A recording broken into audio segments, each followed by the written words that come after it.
For years, the chilling case of Nancy Guthrie has been surrounded by mystery, fear, and unanswered questions. The ransom notes, cryptic, unsettling, and filled with strange details, have puzzled investigators and captivated the public alike. Were they written in desperation or carefully crafted to mislead? Now, a seasoned detective is stepping forward to reveal what may be the most shocking interpretation yet. According to this insider, the clues hidden within the notes point to something far more complex than a simple kidnapping. References to Mexico, unusual phrasing, and inconsistencies in tone suggest the possibility of multiple kidnappers working together, or even a staged narrative designed to throw authorities off track. Every word, every line break, every odd demand may hold a deeper meaning that was overlooked for years. But here's where it gets even more disturbing. The detective claims that certain elements in the ransom notes don't just hint at who was involved. They may expose why this crime unfolded the way it did. Motives, connections, and hidden relationships could all be buried in plain sight, waiting to be uncovered. So were the ransom notes a desperate plea for money, or a calculated script hiding a much darker truth? As new insights come to light, one thing is certain: this case is far from what it seemed. And the truth behind those haunting words may change everything you thought you knew. The case of Nancy Guthrie did not begin with a scream, a struggle, or a witness rushing forward with answers. It began with paper, ordinary silent sheets that would soon carry an extraordinary weight of fear, confusion, and hidden meaning. On the surface, the ransom notes seemed straightforward. They demanded money, issued warnings, and provided just enough detail to keep hope alive. But to those trained to read between the lines, something felt off. The tone shifted unpredictably. Certain phrases appeared overly dramatic, while others felt strangely calculated. It wasn't just what the notes said, it was how they said it. From the very beginning, investigators were divided. Some believed the notes were written in haste, possibly under pressure, by kidnappers trying to control a chaotic situation. Others, however, saw something more deliberate. The structure, the wording, even the pacing of the sentences suggested careful thought, almost as if someone wanted the reader to notice certain things while ignoring others. That's where the detective's perspective begins to reshape everything. According to him, ransom notes are rarely just about money. They are psychological tools designed to manipulate emotions, buy time, and control the narrative.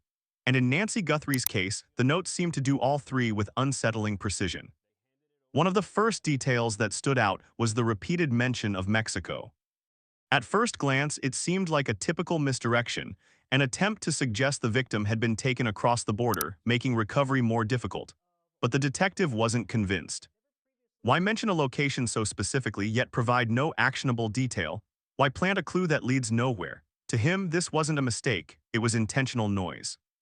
Then came the issue of multiple voices. As the notes were analyzed more closely, subtle differences in tone began to emerge. Some lines felt aggressive and threatening, while others carried a strange calmness, almost reassurance. It was as if two different personalities were speaking through the same document. Could this mean multiple kidnappers were involved? Or was it a single author attempting to create that illusion? The possibility raised a chilling question. What if the ransom notes were not just communication, but performance? The detective pointed out that in many cases, criminals try to appear more powerful than they actually are. By suggesting a group operation, they increase fear and reduce the likelihood of resistance. If Nancy Guthrie's case followed this pattern, then the notes might have been crafted to exaggerate the threat, to make one person seem like many. But there was another layer to consider. Certain phrases used in the notes didn't align with typical criminal language. They felt familiar, almost personal, words that hinted at knowledge of the victim's life, habits, or relationships. This raised an even more unsettling possibility, that whoever wrote the notes wasn't a stranger at all. The deeper investigators looked, the more the lines between external threat and internal connection began to blur. And yet, despite all these clues, no clear answers emerged. That's what made the case so haunting. Every detail seemed to point somewhere, but nowhere at the same time. The mention of Mexico could be real or fabricated. The multiple voices could indicate a group or a single manipulator. The personal tone could reveal intimacy or simply clever imitation. It was a puzzle designed to resist being solved. But for the detective, one thing was clear: the ransom notes were not random. They were intentional, layered, and deeply strategic.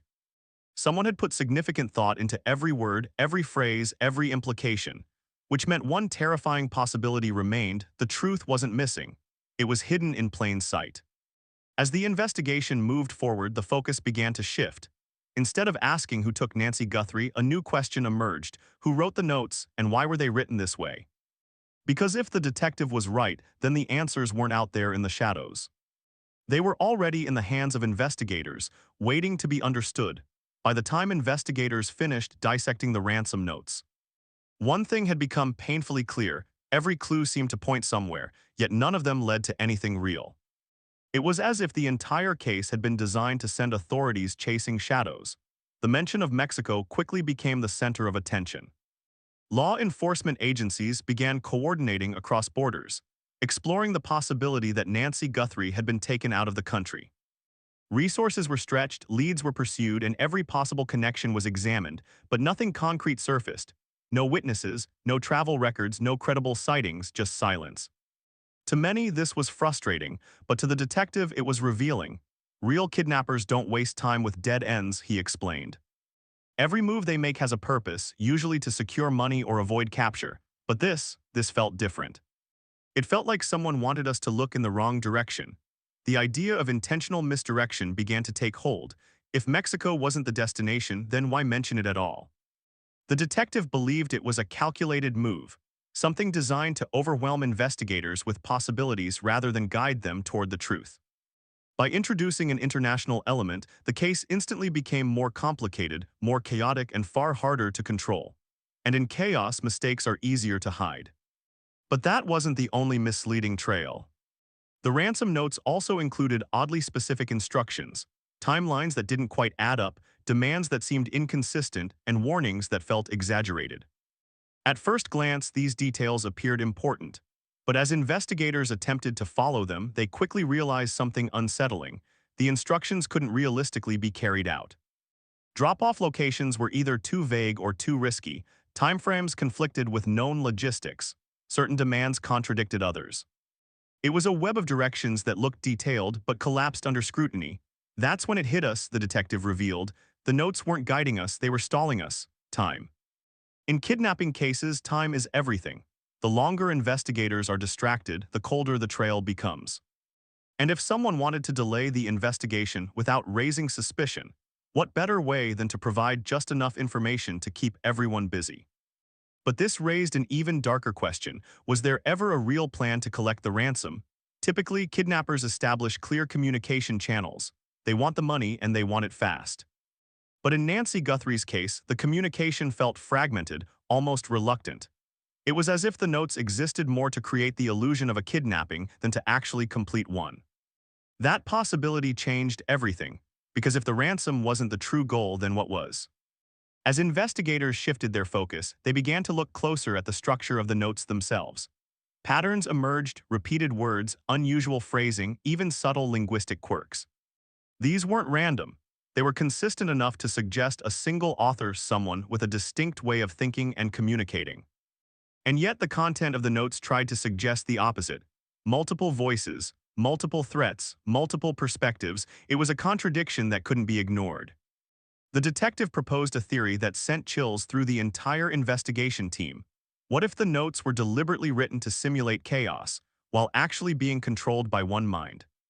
If true, this meant the case wasn't dealing with a disorganized group of criminals, but with someone methodical, patient, and disturbingly intelligent.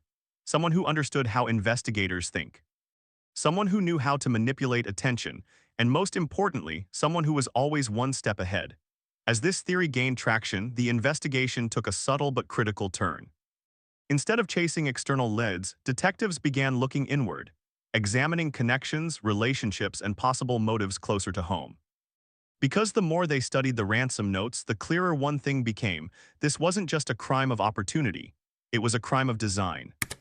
And whoever designed it had left behind a trail, not of evidence, but of illusion. The challenge now was no longer finding Nancy Guthrie.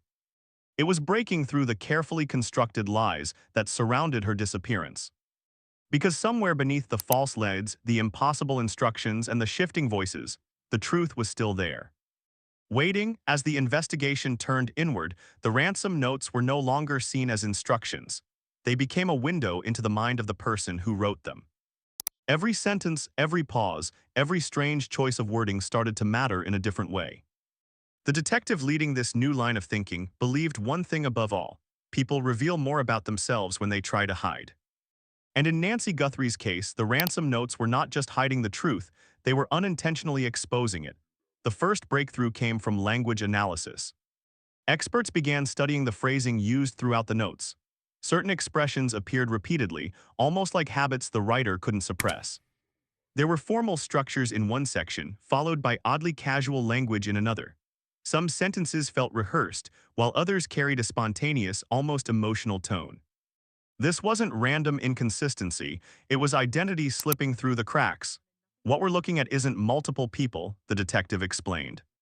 It's one person trying to sound like many and not quite pulling it off. That realization shifted everything. If a single individual had written the notes, then the illusion of multiple kidnappers was just that, an illusion. A carefully constructed one but flawed. And like any performance, it had moments where the mask slipped.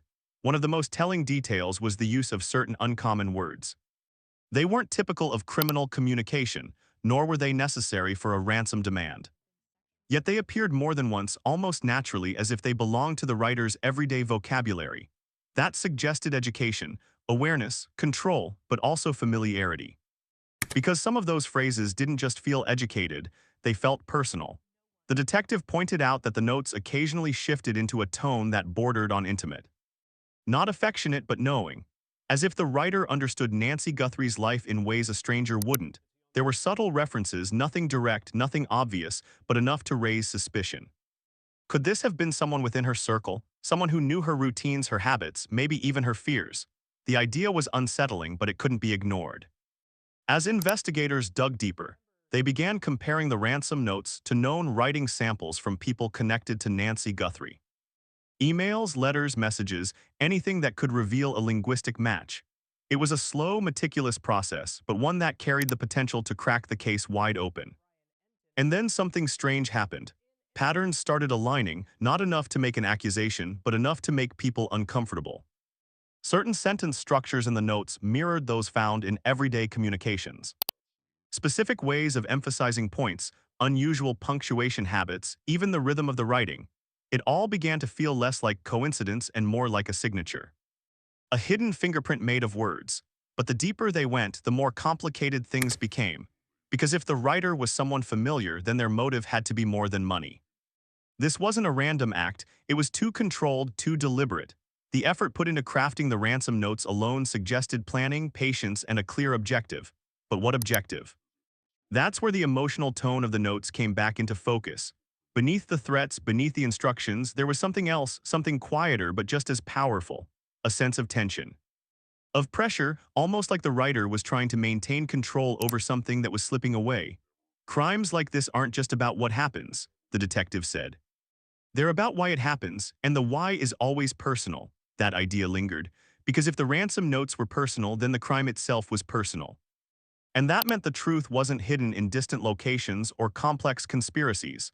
It was closer than anyone had dared to imagine. As the of linguistic analysis unfolded, one thing became impossible to ignore. The person behind the notes wasn't just communicating. They were revealing themselves piece by piece, word by word. The question was no longer whether the clues existed. The question was whether investigators would recognize them in time. Because if the detective was right, then the most dangerous part of this case wasn't the disappearance itself, it was the mind that had planned it so carefully. By now, the investigation had reached a critical stage. The ransom notes were no longer just pieces of paper, they were a map of the criminal mind. Every word, every line break, every punctuation mark was scrutinized for hidden meaning. The detective had realized that while the notes could mislead, they could also reveal far more than anyone initially suspected. It began with the obvious patterns. Certain phrases and instructions repeated across the notes, but not always in the same way. Minor variations in spelling, punctuation, and structure were easy to dismiss at first. Yet when examined collectively, they formed a subtle rhythm, almost like a code embedded within the text. The detective explained that in many high-profile cases, criminals leave unconscious patterns behind. They think they are clever, but habits and mental shortcuts seep through the fabric of their words. In Nancy Guthrie's case, these patterns suggested meticulous planning and a keen awareness of psychological manipulation. Then there was the timing of the notes. Each one arrived at a precise interval, almost as if the writer was measuring the investigator's reactions. Delays weren't random, they corresponded to specific movements by the law enforcement team. The detective theorized that the notes were being used as a control mechanism to dictate the pace of the investigation without ever showing the writer's hand. But the most striking revelation came from a cryptic clue hidden in the text. One phrase, seemingly innocuous, appeared across multiple notes, slightly altered each time. To most readers, it seemed like repetition, but the detective noticed that the alterations followed a subtle progression, a sequence that pointed to something external. The first thought was Mexico, which had initially seemed like a red herring, but the detective suggested a new perspective. What if the references to Mexico weren't a location at all? What if they were part of the same coded pattern, a symbolic device meant to guide or misguide the investigators? As the team worked to decode the sequence, another layer emerged. Certain words in the notes corresponded to personal details about Nancy Guthrie's life. Not obvious facts like her address or job, but intimate knowledge, routines, preferences, and habits. Whoever wrote the notes knew her deeply and had intentionally embedded these details to manipulate the investigation. The detective's theory grew clearer. The notes were not just a message, they were a mirror of the writer's mind. They reflected logic, control, and psychological precision, all while hiding the true identity of the perpetrator. Every pattern, every cryptic clue was a thread. And as the detectives followed them, it became increasingly clear that unraveling these threads could lead directly to the person behind the notes. But the deeper they went, the more dangerous it became. The killer or orchestrator was watching, anticipating, and potentially adapting. Every move the investigation made could be countered with subtle precision. The detective warned, the clues are here, but so is the trap. One wrong step and the pattern could disappear entirely, taking the truth with it. At this stage, the case was no longer just about finding Nancy Guthrie. It was about decoding a mind that had orchestrated chaos with chilling foresight. Every cryptic clue was a step closer to uncovering the truth, but each step carried the risk of being led further into the shadows. The game had changed. The notes were no longer communication, they were a battlefield. And in this battlefield, only those who could read the hidden patterns would survive.